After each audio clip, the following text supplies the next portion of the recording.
अगर मैं एक इन्वेस्टर ये जैसे कि मुझे कोई शेयर्स लेना है तो शेयर्स में मैं मोस्टली सबसे पहले देखता हूँ पी रेशियो। पी के बाद में देखता हूँ डेब्ट टू इक्विटी रेशियो। कंपनी के ऊपर डेब्ट ज़्यादा रहेगा तो मैं क्या करूँ। फिर मैं देखता हूँ उसका प्रोमोटर्स होल्डिंग।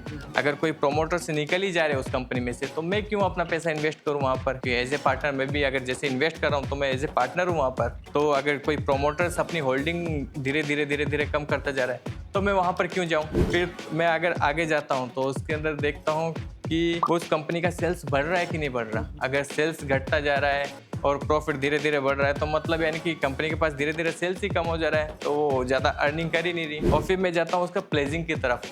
कंपनी के पास शेयर्स हैं वो प्लेज है या फिर नहीं है।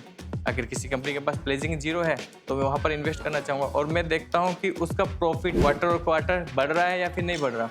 या फिर मैं चेक करता हूँ ईयर ऑन ईयर बढ़ रहा है फिर नहीं बढ़ रहा। ये सिर्फ 4 से 5 ही चीज़ें देखता हूँ, उसके बाद में मैं इन्वेस्टमेंट के लिए सोचता हूँ।